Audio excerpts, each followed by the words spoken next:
आज हम बात करने वाले हैं प्रतिरोधों के संयोजन के बारे में। बहुत ही इम्पोर्टेंट टॉपिक है, ठीक है।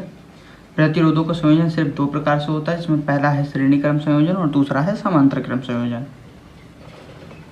श्रेणी क्रम संयोजन क्या होता है? जब प्रतिरोधों को इस प्रकार से संयोजित किया जाए कि वो एक ही तार का रूप ले ले। सिंगल तार है यहाँ से लेके यहाँ तक, ठीक है। तो इस प्रकार का संयोजन कहलाएगा श्रेणी क्रम संयोजन, ठीक है। दूसरा संयोजन जो है उसे बोलते हैं समांतर क्रम संयोजन, ठीक है। इस संयोजन में क्या होगा कि तीनों अलग अलग प्रतिरोध होंगे और तीनों के पास एक अलग अलग धाराएं होंगी, ठीक है। जब हम क्या करते हैं, आपस में दो तारों को ऐड देते हैं। यदि मैंने इनको ये दो प्रतिरोध मान लेते हैं, एक ये और एक ये, ठीक है। यदि इन प्रतिरोधों को हमने इस प्रकार से संयोजित किया है, एक के पीछे एक, तो ये कहलाएगा श्रेणी क्रम।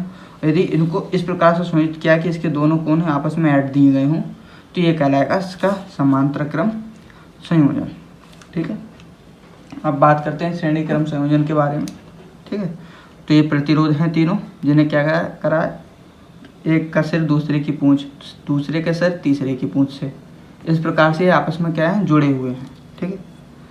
इनमें धाराएं जा रही हैं। प्रतिरोध का काम होता है वोल्टेज को ड्रॉप करना, ठीक है, वोल्टेज कम कर देना। तो इसके सिरों के बीच भी विभवांतर अलग अलग होगा, इनके बीच भी विभवांतर अलग अलग होगा। तो मान लेंगे R1 पे B1 है, R2 पे विभवांतर B2 और R3 पे हो जाएगा B3। और इस परिपथ में बहने वाली धारा क्या है, I। तो कुल मिला के एक ही तार है, तो करंट जो इसमें होगा वही इसमें होगा, वही इसमें होगा, ठीक है। तो करंट कैसा रहेगा, तीनों में सेम रहेगा, ठीक है। बाकी थ्योरी इस प्रकार से लिखेंगे कि माना भाई तीन प्रतिरोध R1, R2 व R3 क्या है, श्रेणी क्रम में एक दूसरे से जुड़े हुए हैं, ठीक है। अब ध्यान रखेंगे, इसमें सबके वोल्टेज क्या हैं, अलग अलग हैं, ठीक है। तो हम मान लेते हैं भैया, हमें पता है ओम का नियम क्या होता है। ओम का नियम होता है V बराबर I R, ठीक है। तो V1 क्या हो जाएगा, इसके लिए धारा I तो सब में एक ही है, जो धारा इसमें है वही इसमें है, वही इसमें है। तो V बराबर हो जाएगा I R1। ऐसी B2 क्या हो जाएगा, I R2। ऐसी B3 क्या हो जाएगा, I R3, ठीक है। तो हम क्या करेंगे, जो कुल वोल्टेज होगा, जो इस पे दिखाएगा, इस पे दिखाएगा, इस पे दिखाएगा, वो इस वाले तुल्य बैटरी के वोल्टेज के किसके होगा, बराबर होगा। इसी से तो निकल रहा है ये वोल्टेज। तो ये तीनों वोल्टेज मिलकर आपस में कैसे हो जाएंगे, बराबर, ठीक है। तो इसे कर सकते हैं, इसे मान लेंगे समीकरण 1, इसे मान लेंगे समीकरण 2, इसे मान लेंगे समीकरण 3। समीकरण 1 + 2 + 3 से, ठीक है, क्या हो जाएगा, बराबर के एक तरफ वाले सब एक तरफ, बराबर के इस तरफ वाले सब एक तरफ। तो हो जाएगा B1 + B2 + B3 बराबर हो जाएगा I R1, ठीक है, प्लस I R2, ठीक है, प्लस I R3। जो बराबर के इधर इधर वाले हिस्से थे वो इधर ही रखें और बराबर के राइट साइड वाले हिस्से सब राइट साइड पे लिखें, ठीक है। तो B1 B2 B3 सब जोड़ के किसके बराबर होगा, इस वाले V के बराबर। तो B बराबर क्या हो जाएगा, इसमें से I इसमें भी है, इसमें भी, सब में है, तो I ले लेंगे कॉमन। तो हो जाएगा R1 + R2 + R3, ठीक है। हमें पता है कि मल्टीप्लाई वाले पद किस में जाते हैं, भाग में। तो हो जाएगा B/R बराबर, ठीक है, R नहीं सॉरी I है, हो जाएगा B/I बराबर R1 + R2 + R3, ठीक है। तो B/I को क्या लिख सकते हैं, देखो हमें पता है कि B बराबर IR होता है, ठीक है। हम क्या करेंगे, इस I को यहाँ पहुँचा देंगे, B/I बराबर R। तो जहाँ B/I लिखा हुआ होगा वहाँ पर हम क्या लगा सकते हैं, R लगा सकते हैं। तो B/I की जगह क्या लगा देंगे, R बराबर क्या हो जाएगा, R1 + R2 + R3, ठीक है। यानी श्रेणी क्रम में अगर प्रतिरोध जुड़े हों तो हम उसे इस प्रकार से निकाल सकते हैं, ठीक है। एक एग्जाम्पल भी इसका यहाँ देख लेते हैं, जो 2 ओम का है, ठीक है। इसे मान लेते हैं 5 ओम, इसे मान लेते हैं 10 ओम, ठीक है।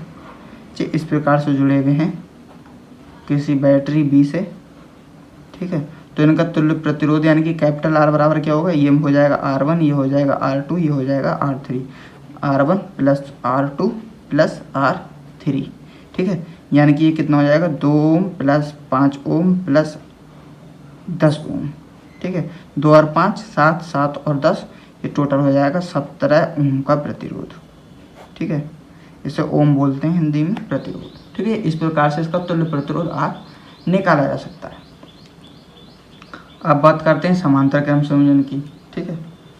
तो ये इस प्रकार से मिलेंगे आपको जब क्या करते हैं, प्रतिरोधों को आपस में एक के ऊपर एक रखकर जोड़ देते हैं सिरे सिरे, ठीक है। तो देखो सभी के हेड जो हैं सभी के एक सिरे एक बिंदु से और सभी के अन्य सिरे अन्य दूसरे बिंदु से जुड़े हुए हैं। इसमें भी धारा यहाँ से अभी तक क्या बह रही है I, तो एक धारा इसमें बट गई, एक धारा इसमें बट गई, एक धारा इसमें बट गई, यानी कि ये I1 ये I2 और इसमें हो गई I3, इसमें I1 इसमें I2 और इसमें I3, यानी कि ये कुल मिला के तीनों धाराएं मिलके किसके बराबर होंगी, इसकी, यानी कि इसी के 3 टुकड़े हुए हैं, ठीक है। प्रतिरोध ये कैसा है R1 R2 R3, ठीक है।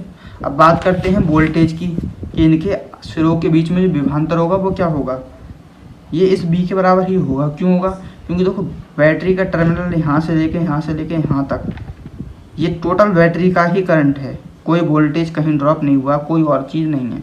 और ये वाला देखो तार यहाँ से लेके यहाँ तक, ठीक है, ये करंट भी यहाँ तक आ रहा है, यानी कि वोल्टेज सबके बीच में समान ही होगा ये वाला, ठीक है।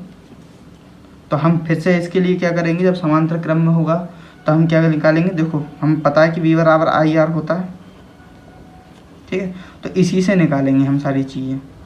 तो वोल्टेज तो सेम रहेगा, तो हम क्या कर लेंगे भाई, पहले निकालेंगे I1 के लिए, फिर I2 के लिए, फिर I3 के लिए। देखो जो चीज़ें बढ़ रही हैं हम उन्हीं को निकालेंगे। श्रेणी क्रम में क्या बढ़ रहा था भाई, विभवांतर बढ़ रहा था, विभव, इसका V1 अलग था, इसका V2 अलग था, इसका V3 अलग था। तो हमने जो सूत्र बनाए थे वो इसी के हिसाब से बनाए थे सारे। इसमें क्या होगा, V नहीं बढ़ रहा है, बट कौन रहा है, I, बहने वाली धारा, I के टुकड़े हो रहे हैं, I1 I2 I3, ठीक है। तो V बराबर I1 और R1, ठीक है। तो अगर इसे हम डिजाइन करें, 1 हटा देते हैं, तो I बराबर ये लिख सकते हैं कि हम ये हो जाएगा V/R, ठीक है। अगर इसी को मॉडिफाई करते हैं तो, है ना, तो यानी कि I1 बराबर V/R1 इस प्रकार से लिख सकते हैं, ठीक है।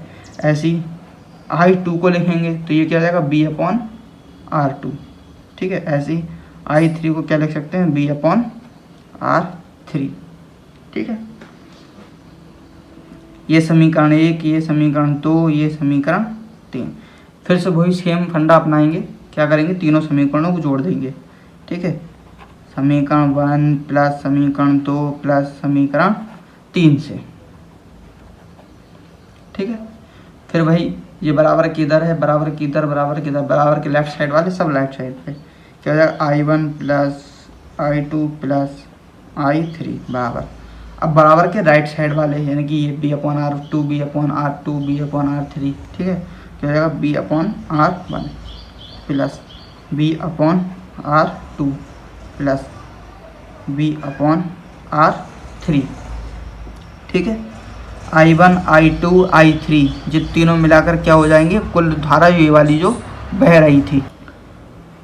अब यही I तो थी जो एक जगह, 2 जगह, 3 जगह बढ़ गई थी, तो ये तीनों जुड़ के होगी तो इसी के बराबर। तो I1 I2 I3 की जगह लिख देंगे सिर्फ और सिर्फ I, ठीक है।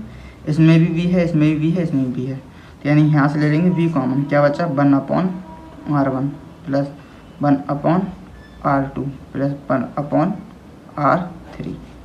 ये इसकी मल्टीप्लाई में तो ये भाग में जाएगा, ये हो जाएगा I/V बराबर 1/R1 plus 1/R2 plus 1/R3, ठीक है। अब इसी को देखते हैं सूत्र को, B बराबर क्या होता है IR, ठीक है।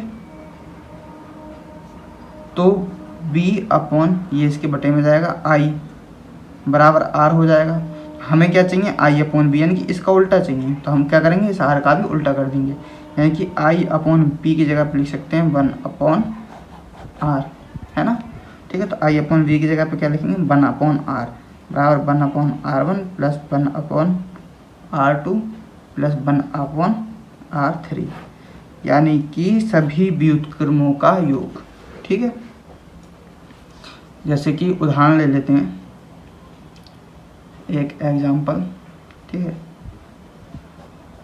एक प्रतिरोध ये है, दूसरा, तीसरा, ठीक है। ये सभी किसी एक बिंदु से जुड़े हुए हैं, ठीक है। ये मान लेते हैं ये है तुम्हारा, उदाहरण के तौर पर मान लेते हैं, थोड़ा आसान हो जाएगा, सब 5-5 के मान लेते हैं, 5-5-5।